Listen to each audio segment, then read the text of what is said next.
Hello बच्चों, let's read the question.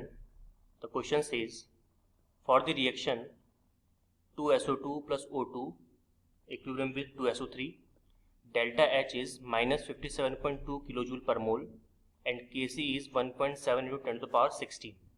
Which of the following statement is incorrect? तो हमको बताना है कौन सा इसमें statement incorrect है. Option A, equilibrium will shift in forward direction as the pressure increases. Option B, the equilibrium constant is larger suggestive of reaction going to completion and so no catalyst is required. Option C, the equilibrium constant decreases as the temperature increases. And option D, the addition of inert gas at constant volume will not affect the equilibrium constant. इस question को solve करने से पहले लिखते हैं हम इसका की कॉन्सेप्ट. तो यहाँ पे अगर हम इसका की कॉन्सेप्ट देखें तो की कॉन्सेप्ट इज इक्विलिब्रियम कांस्टेंट.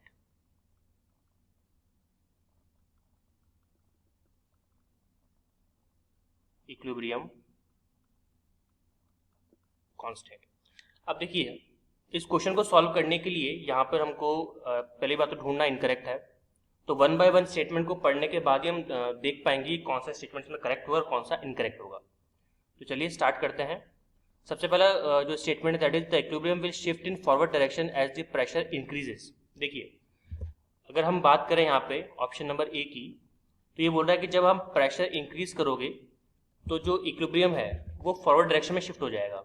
मतलब प्रेशर इंक्रीज करने पर आपको क्या होगा, आपको मिलेगा RF. ये कहा जा रहा है. तो क्या ये बात सच है? तो यहाँ पे अगर आप ध्यान से देखें तो पहले अपन रिएक्शन लिखते हैं फिर इस चीज को प्रूव करते हैं. तो हमारे पास में रिएक्शन है 2SO2 plus O2 equilibrium with 2SO3. ये रिएक्शन है. ठीक है. अब प्रेशर इंक्रीज करने पर जो आपकी इक्विलिब्रियम रिएक्शन है वो फॉरवर्ड शिफ्ट होगी या बैकवर्ड शिफ्ट होगी, ये डिपेंड करता है Ng पर. ठीक है.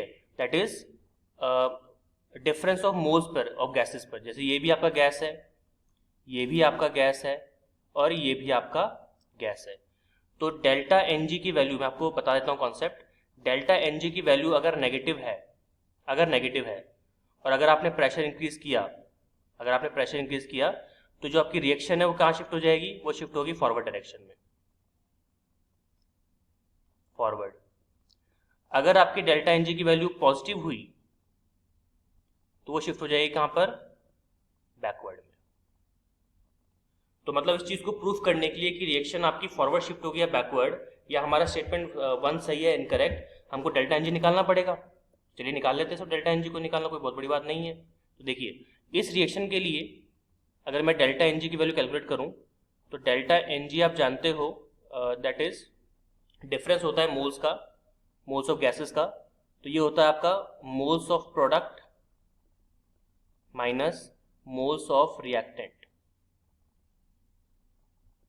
तो अगर हम ध्यान से देखें तो प्रोडक्ट साइड में कितने मोल्स है, 2 माइनस रिएक्टेंट साइड में 2 प्लस 1, 2 SO2 के और एक किसका है, O2 का. जहाँ कुछ नहीं होता 1 होता है. तो कितना हो जाएगा ये 2 माइनस 3 दैट इज माइनस का 1. क्या डेल्टा Ng नेगेटिव में आ रहा है? यस. तो मतलब रिएक्शन किस में जाएगी, फॉरवर्ड में. इट मीन्स हमारा ऑप्शन ये सही है, शिफ्ट फॉरवर्ड है. बिल्कुल ये स्टेटमेंट सही है. और अगर ये स्टेटमेंट सही है तो ये स्टेटमेंट को आप काट दो, क्योंकि हमको तो क्या ढूंढना है, इनकरेक्ट. सही को आपको मार्क नहीं करना है. चलिए बहुत बढ़िया. ऑप्शन बी को देखते हैं. ऑप्शन बी कह रहा है the equilibrium constant is larger suggestive of reaction going to completion and so no catalyst is required. मैं एक चीज पूछना चाहता हूं कि इस रिएक्शन को अगर हम ध्यान से देखें, जो भी डेटा हमको गिवन है, इस डेटा के बिहाफ पर क्या हम पता लगा सकते हैं कि यहाँ पे कैटलिस्ट की रिक्वायरमेंट होगी या नहीं होगी? हम बिल्कुल पता नहीं लगा सकते. हम कंक्लूड कर ही नहीं पाएंगे, क्योंकि यहाँ पे आपको सिंपल सी रिएक्शन दे रखी है, इक्विलिब्रियम रिएक्शन, डेल्टा H की वैल्यू दे रखी है और Kc आपको दे रखा है. नो डाउट यहाँ पे Kc की जो वैल्यू है वो बहुत ज्यादा हाई है. Kc की वैल्यू बहुत ज्यादा क्या है, यहाँ पे हाई है. कितनी दे रखी है, that is 1.7 into 10 to the power 16. ठीक है. अब इतनी ज्यादा अगर वैल्यू दे रखी है तो यहाँ पे तो क्या बोल रहा है, इक्विलिब्रियम कांस्टेंट इज लार्ज. तो लार्ज तो है, लेकिन ये बोल रहा है suggestive of reaction going to completion and no catalyst required. अब कैटलिस्ट की रिक्वायरमेंट इस रिएक्शन में होगी या नहीं होगी, ये हम Kc को देख के कैसे पता लगा सकते हैं? हम पता नहीं लगा सकते. इसका मतलब ये क्या हो सकता है, आपका ये जो स्टेटमेंट है वो आपका क्या होगा, ये आपका इनकरेक्ट होगा और ये आपका सही आंसर है. ठीक है. ये जो स्टेटमेंट लिखा है हमको कंक्लूड कर ही नहीं सकते इक्विलिब्रियम Kc को देखते हुए. ठीक है. चलिए सी देख लेते हैं एक बार। The equilibrium constant decreases as the temperature increases. Equilibrium constant decreases as temperature increases. ठीक है, चलिए अब देखिए इस रिएक्शन को अगर हम ध्यान से देखें, मैं रिएक्शन को दोबारा लिखता हूँ, सी ऑप्शन को देख रहे हैं अपन। तो हमारे पास में है 2SO2 गैस में, O2 है हमारे पास में गैस में, इक्विलिब्रियम में एस्टेब्लिश हो चुका है 2SO3, वो भी किस में, गैस में। इसका जो डेल्टा एच दे रखा है आपको, वो कितना दे रखा है, -57.2 -57.2 किलो जूल पर मोल। तो क्या मैं इस चीज को देखते हुए ये बोल सकता हूं कि ये जो रिएक्शन है आपकी, ये एक एक्सोथर्मिक रिएक्शन है? बिल्कुल बोल सकते हैं। ये रिएक्शन कौन सी है आपकी, एक्सोथर्मिक। कैसे पता, क्योंकि हीट लिबरेट हो रही है रिएक्शन के बाद, इक्विलिब्रियम रिएक्शन एस्टैब्लिश होने के बाद, और जब हीट लिबरेट होती है रिएक्शन में तो उसको अपन कहते हैं एक्सोथर्मिक रिएक्शन।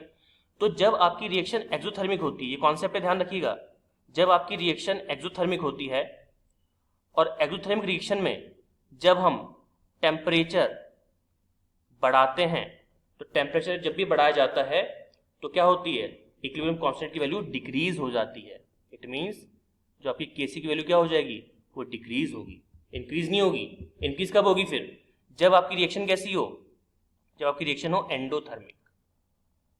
एंडोथर्मिक, अगर रिएक्शन आपकी एंडोथर्मिक है और आप क्या कर रहे हो, आप टेम्परेचर राइज कर रहे हो, तो एंडोथर्मिक का मतलब क्या हो गया कि डेल्टा एच की वैल्यू किसके अंदर होगी, पॉजिटिव में, नो डाउट। लेकिन एक्सोथर्मिक में कैसी होती है, डेल्टा एच की वैल्यू नेगेटिव में। तो अगर वैल्यू पॉजिटिव है, इसका मतलब रिएक्शन को टेम्परेचर चाहिए, हीट चाहिए, क्या करने के लिए, रिएक्शन को कंप्लीट करने के लिए। तो टेम्परेचर बढ़ाओगे तो ऑब्वियसली बात है क्या होगा, केसी भी तो बढ़ेगा। लेकिन यहाँ पे चूंकि हमारे पास में रिएक्शन एक्सोथर्मिक है, तो टेम्परेचर बढ़ाने पर आपका जो केसी क्या हो जाएगा, डिक्रीज कर जाएगा। तो क्या हमारा ऑप्शन सी सही है, बिल्कुल, ये बिल्कुल सही स्टेटमेंट है। और सही स्टेटमेंट है तो उसको काट दो, क्योंकि हमको तो इनकरेक्ट चाहिए। ठीक है, ऑप्शन डी पढ़ लेते हैं। The addition of inert gas at constant volume will not affect the equilibrium constant. देखिए यहां पे अगर मैं रिएक्शन को दोबारा लिखूं तो 2SO2 गैस में प्लस O2 अगेन गैस में, इक्विलिब्रियम स्टैब्लिश हो रहा है किसके साथ में, 2SO3 गैस के साथ में। ये रिएक्शन पहले से इक्विलिब्रियम में है, कोई दिक्कत नहीं है। आप इसके अंदर क्या ऐड करना चाहते हो, आप ऐड करना चाहते हो इनर्ट गैस। ठीक है, और आपको पता है कि इनर्ट गैस क्या होते हैं, इनर्ट होते हैं। इनर्ट का मतलब क्या है कि ये कैसे होते हैं, नॉन रिएक्टिव। नॉन रिएक्टिव, किसी से भी रिएक्ट नहीं करते। तो अगर आपने इसके अंदर, इस पूरी रिएक्शन के अंदर जो पहले से इक्विलिब्रियम के अंदर है, उसमें जब आपने इनर्ट गैस डाला, जो कि इनर्ट नेचर का होता है, नॉन रिएक्टिव होता है, किसी रिएक्ट करना पसंद नहीं करता, तो ना तो वो रिएक्टेंट से रिएक्ट करेगा। क्या वो रिएक्टेंट से रिएक्ट करेगा, नहीं करेगा। क्या वो प्रोडक्ट से रिएक्ट करेगा,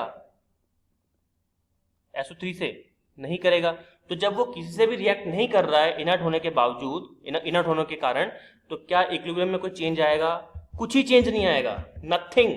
it means we can say that कि addition of inert gas at constant volume, और वॉल्यूम भी कांस्टेंट है, तो किसी भी तरह का इंपैक्ट नहीं होगा इक्विलिब्रियम कांस्टेंट पे। ठीक है, क्योंकि इक्विलिब्रियम कांस्टेंट जो है वो कभी भी चेंज नहीं होगा इनर्ट गैस को मिलाने पर, जब अपने वॉल्यूम को भी कांस्टेंट रखा हो। तो क्या ये स्टेटमेंट भी सही है, बिल्कुल सही है। ठीक है, दोबारा सुन लेना, इनर्ट गैस किसी भी रिएक्ट नहीं कर रहा है, ना रिएक्टेंट से रिएक्ट कर रहा है, ना ही प्रोडक्ट से। इसका मतलब वो किसी की तरह का चेंज नहीं करेगा केसी के अंदर। तो ये स्टेटमेंट भी सही होगा, तो उसको भी काट दो। तो क्या हमारा आंसर बी आ चुका है, इनकरेक्ट स्टेटमेंट? यस, हमारा आंसर बी है, क्योंकि हम केसी को देखकर, चाहे इसकी वैल्यू कितनी लार्ज हो, हम इसको देख के पता नहीं लगा सकते कि कैटलिस्ट रिक्वायरमेंट होगी कि नहीं होगी। Okay, so I hope you understood it well. All the very best.